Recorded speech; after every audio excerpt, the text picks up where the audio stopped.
Hello guys, welcome to CP Sharma classes. आज का topic है इलेक्ट्रोनेगेटिविटी का। इलेक्ट्रोनेगेटिविटी के सारे कॉन्सेप्ट, सारे पीवाईक्यू में कौन कौन से क्वेश्चन आए हुए हैं, इसकी ट्रिक्स यहाँ पे कवर होने वाली है। नीट में जितना भी आता है इससे कोई क्वेश्चन बाहर नहीं जाएगा इस कॉन्सेप्ट से, इस टॉपिक से। ओके, तो अपन सबसे पहले समझते हैं इलेक्ट्रोनेगेटिविटी है क्या। उसके लिए सबसे पहले इसकी डेफिनेशन होती है कि the tendency of an atom to attract the share paired of electron towards itself. मान लो कोई आपके पास दो एटम है, एक ए है और दूसरा है बी। अब ये जो ए एटम है, ये ए एटम क्या करेगा, ये इसके पास एक इलेक्ट्रॉन था, ये एक इलेक्ट्रॉन ये था, इससे तो ये बॉन्ड बना इलेक्ट्रॉन से। तो ये क्या करेगा, इन इलेक्ट्रॉन्स को इसके शेयर पेयर में जो शेयर इलेक्ट्रॉन हो रहे हैं इनको अपनी ओर खींच लेगा। ए क्या करेगा, इनको अपनी ओर खींचेगा, तो इसकी क्या होगी, इलेक्ट्रोनेगेटिविटी ज्यादा। मतलब इलेक्ट्रोनेगेटिविटी क्या है, जो ये इलेक्ट्रॉन्स है ना उनको अपनी ओर खींचने की पावर है। ठीक है, समझ में आया? तो अपन क्या लिख सकते हैं, electronegativity of A is greater than electronegativity of B. ठीक है, हुआ क्या, अगर मान लो आपके पास कोई एटम है, जैसे नाइट्रोजन और कार्बन जुड़ा हुआ है। अब ये नाइट्रोजन की इलेक्ट्रोनेगेटिविटी ज्यादा है, ये क्या करेगा, यहां पे जो इलेक्ट्रॉन्स हैं इनको अपनी ओर खींच लेगा, अपनी ओर खींचेगा। ये जो शेयर्ड इलेक्ट्रॉन है, shared pair electron, share pair के जो इलेक्ट्रॉन्स हैं उनको अपनी ओर खींचता है। कौन खींचता है, जिसकी इलेक्ट्रोनेगेटिविटी ज्यादा है। मतलब ये टेंडेंसी हो गई इलेक्ट्रोनेगेटिविटी क्या, कि शेयर पेयर के इलेक्ट्रॉन को अपनी ओर खींचने की। ओके, इतनी बात क्लियर।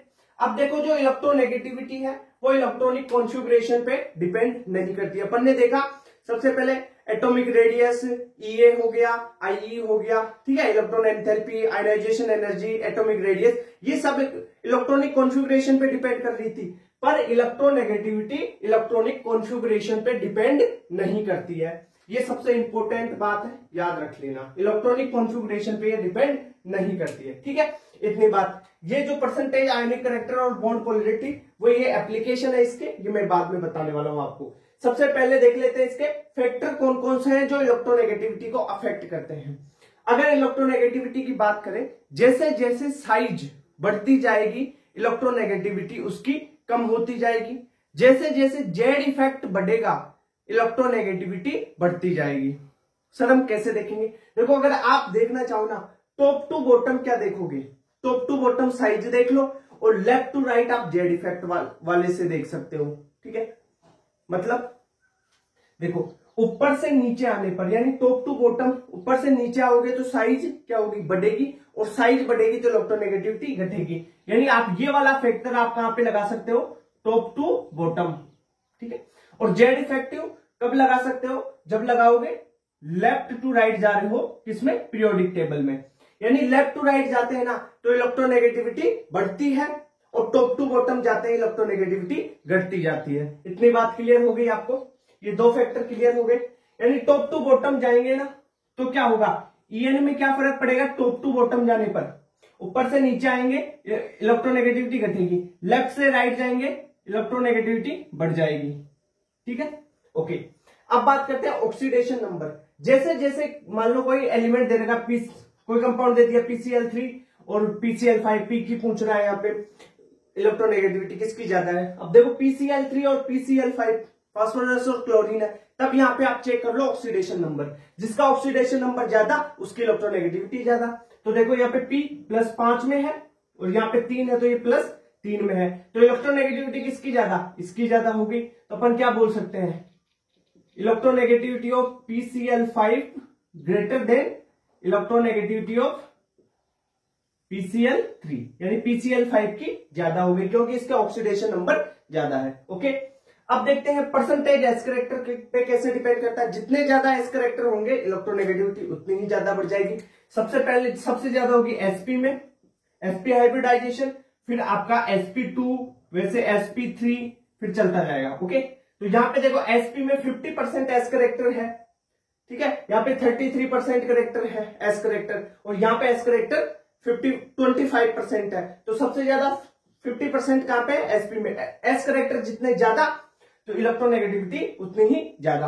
अब यहाँ पे इलेक्ट्रोनेगेटिविटी के लिए दो स्केल पढ़ते हैं। आप एनसीईआरटी में अपन पढ़ेंगे एक स्केल जो पोलिंग स्केल है ना, उसके बेसिस पे इलेक्ट्रोनेगेटिविटी देखते हैं। पर आपको यहाँ पे दो नाम दिए हुए, एक तो पोलिंग स्केल और एक मुलिगन का स्केल। सबसे पहले एक चीज याद रख लो कि पोलिंग स्केल जो बेस किस पे है, ये बॉन्ड एनर्जी के कैलकुलेशन पे बेस्ड है। इससे फिर इलेक्ट्रोनेगेटिविटी की वैल्यू आप दे सकते हो, ठीक है। इसके बेसिस पे आप देखो कैसे, जैसे hydrogen, beryllium, boron, carbon, nitrogen, oxygen, fluorine, इनकी इलेक्ट्रोनेगेटिविटी याद करने का तरीका बताऊं। हाइड्रोजन की तो 2.1 होती है, ये तो लगभग सबको याद होती है। अब आ जाओ beryllium, boron, carbon, nitrogen, oxygen और फ्लोरीन, 1.5 से चालू कर दो, 1.5, फिर इसमें 0.5 जोड़ते जाओ, 2 में 0.5, 2.5, 2.5 में 0.5 यानी 3 में 3.5 हो गया और फिर 4 हो गया, ठीक है। यानी 0.5 प्लस 0.5 करते जाओ, ये ट्रिक है। ऊपर से नीचे जाते हैं तब क्या होता है, इलेक्ट्रोनेगेटिविटी घटती है। फ्लोरीन की 4 है, फिर क्लोरीन की 3 हो जाएगी, और ज्यादा याद नहीं रखनी, बस इतनी सी, ये जो 2-4 एलिमेंट बता रखे ना, इनकी याद रख लो, काम हो जाएगा। सल्फर की 2.5, देखो यहाँ पे 3.5 है, एक कम करना है 2.5, 4 से एक कम करो 3 से लगभग एक ही कम हो गया 0.9, एक ही कम हो गया ना, 2.1 हो गया, ओके। तो इस प्रकार आप याद भी कर सकते हो उसको। अब दूसरा है मुलिगन्स स्केल। मुलिगन्स स्केल में इलेक्ट्रोनेगेटिविटी किस पे डिपेंड करती है, यानी बेस्ड क्या है उसका है आयनाइजेशन पोटेंशियल और आपका इलेक्ट्रॉन गेन एंथैल्पी यानी इलेक्ट्रॉन एफिनिटी, ओके। तो ईएन निकाले, इससे कैसे निकालोगे, आईपी प्लस ईए का एवरेज वैल्यू कर दो आप, बाई 2 कर दोगे, तो आपका मुलिगन स्केल पे इलेक्ट्रोनेगेटिविटी आ जाएगी, ओके। अब बात करते हैं एप्लीकेशंस क्या है। जो इलेक्ट्रॉन नेगेटिविटी है ना, उसका पहला एक एप्लीकेशन है कि जितनी ज्यादा डेल्टा ईएन होगी, ईएन में जितना ज्यादा चेंज होगा, आयनिक कैरेक्टर उतने ही ज्यादा होंगे। दूसरी बात ध्यान रखना, ईएन जितनी ज्यादा, बॉन्ड पोलैरिटी उतनी ही ज्यादा, यानी चेंज है ईएन में चेंज जितना ज्यादा, बॉन्ड पोलैरिटी उतनी ज्यादा। मॉलिक्यूल की पोलैरिटी अलग होती है और बॉन्ड की पोलैरिटी अलग होती है। मॉलिक्यूल की पोलैरिटी किससे देते हैं, डाइपोल मूवमेंट से, और ये क्या है, बॉन्ड की पोलैरिटी इलेक्ट्रोनेगेटिविटी से। बहुत इंपॉर्टेंट क्वेश्चन है ये, पीरियोडिक टेबल में आती है बॉन्ड पोलैरिटी, और मॉलिक्यूलर बेसिस हो वो जो एमओटी वगैरह और ये पढ़ेंगे ना केमिकल बॉन्डिंग, तब आप पढ़ोगे वहां पे कि जो मॉलिक्यूल उसकी पोलैरिटी डाइपोल मूवमेंट से देते हैं, वहां पे डाइपोल मूवमेंट पढ़ोगे आप, ठीक है, केमिकल बॉन्डिंग में। तो यहाँ पे तो बॉन्ड पोलैरिटी किससे, डेल्टा ईएन से देते हैं, ठीक है। अब बात करते हैं एप्लीकेशन में आ जाते हैं। वो दो चीजें तो याद हो गई एप्लीकेशन में। थर्ड इंपॉर्टेंट चीज है कि नॉन मेटेलिक करेक्टर, यानी इन्वर्स कर दो मेटेलिक करेक्टर या नॉन मेटेलिक करेक्टर। आप देख लो, इलेक्ट्रोनेगेटिविटी बढ़ेगी तो नॉन मेटेलिक करेक्टर बढ़ते हैं, यानी इलेक्ट्रोनेगेटिविटी बढ़ेगी, मेटेलिक करेक्टर घटेंगे। इतनी बात क्लियर। अब आ जाओ टॉप टू बॉटम, कैसे निकालेंगे सर। देखो लेफ्ट टू राइट जाएंगे, लेफ्ट टू राइट जाते हैं तो क्या होता है, इलेक्ट्रोनेगेटिविटी बढ़ती है। इलेक्ट्रोनेगेटिविटी बढ़ेगी तो नॉन मेटेलिक करेक्टर क्या होंगे, बढ़ेंगे, और मेटेलिक करेक्टर वो क्या होंगे, घटेंगे। ये एमसी मेटेलिक करेक्टर है, ठीक है। अब अपन आ जाते हैं टॉप टू बॉटम, यानी ऊपर से नीचे आते हैं। इलेक्ट्रोनेगेटिविटी घटती है तो नॉन मेटेलिक करेक्टर भी घटेंगे और मेटेलिक करेक्टर बढ़ जाएंगे, ठीक है। इतनी बात क्लियर हो गई है। दूसरा है नेचर ऑफ ऑक्साइड। ऑक्साइड का नेचर एसिडिक या एम्फोटेरिक होंगे या बेसिक होंगे। अब एम्फोटेरिक वाले कौन कौन से हैं तो उनको, ठीक है, उसकी भी ट्रिक बता दूंगा मैं। अब बात करते हैं सबसे पहले एसिडिक ऑक्साइड की। एसिडिक ऑक्साइड जिसकी मतलब कोई भी कंपाउंड है उसकी हायर ऑक्सीडेशन स्टेट में हायर इलेक्ट्रोनेगेटिविटी होगी, यानी हायर इलेक्ट्रोनेगेटिविटी है या हायर ऑक्सीडेशन स्टेट है, तब वो क्या करेगा, एसिडिक नेचर शो करेगा वो ऑक्साइड। अगर बेसिक ऑक्साइड शो कब करेगा बेसिक नेचर, तब ऑक्सीडेशन स्टेट लोवेस्ट होगी और जो है इलेक्ट्रोनेगेटिविटी कम होगी। ऑक्सीडेशन स्टेट देखो, जैसे जैसे ऑक्सीडेशन स्टेट बढ़ेगी इलेक्ट्रोनेगेटिविटी बढ़ती है, तो आप ऑक्सीडेशन स्टेट या इलेक्ट्रोनेगेटिविटी दोनों से देख सकते हैं, ठीक है। इतनी बात क्लियर होगी। अब देखो एक क्वेश्चन इस तरीके का भी आता है, कोई कंपाउंड दे रखा AOH वाला। अब ये कब एसिडिक और कब बेसिक बिहेव शो करेगा, अगर ये OH माइनस निकाल दे तब तो ये हो जाएगा बेसिक, सही है, OH दे देगा। अगर ये H+ रिमूव कर दे तब ये एसिडिक होगा।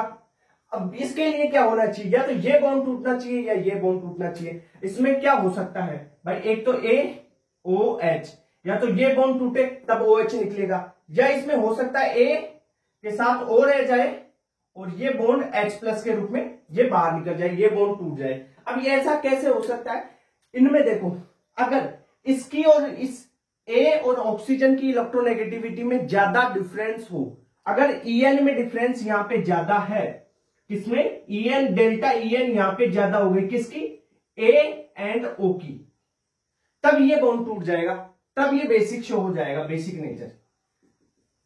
कब होगा, जब A और O की En में अंतर ज्यादा हो। जैसे A की है मान लो 0.9 और ऑक्सीजन की है, यहां पे O की मान, ऑक्सीजन की ले लो 3.5 और हाइड्रोजन की 2.1 ले लिया, इतनी बात क्लियर। यहां पे मान लो इसकी A की ले लिया अपन ने 2.5 या 2.8 ले लो, ऑक्सीजन की 3.5, ठीक है, और हाइड्रोजन की 2.1।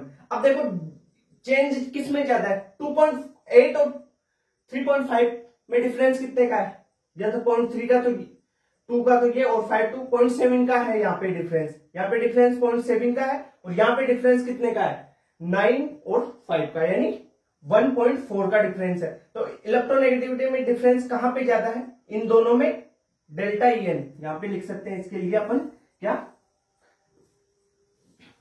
कि डेल्टा En यहां पे ज्यादा हो गया, 1.7 का गैप हो गया, तो यहां से क्या होगा, H+ रिमूव होगा, तो ये होगा एसिडिक नेचर शो, ठीक है। इससे आप क्या कर सकते हो भाई, पोलरिटी चेक कर ली अपन ने, भाई En डिफरेंस कहां पे ज्यादा है, En का डिफरेंस जहां पे ज्यादा होगा वो ज्यादा पोलर होगा, और पोलरिटी बॉन्ड में जितनी ज्यादा आएगी वो वहां से दूर ब्रेक होने की चांस वहां पे ज्यादा होगा, नेगेटिव और पॉजिटिव चार्ज सेपरेट कर लेगा वो वहां से। ओके, इतनी बात क्लियर हो गई, ठीक है, ये सारी चीजें क्लियर हो गई ना, ओके, ठीक है। तो किसी नेक्स्ट वीडियो में मिलते हैं फिर, धन्यवाद।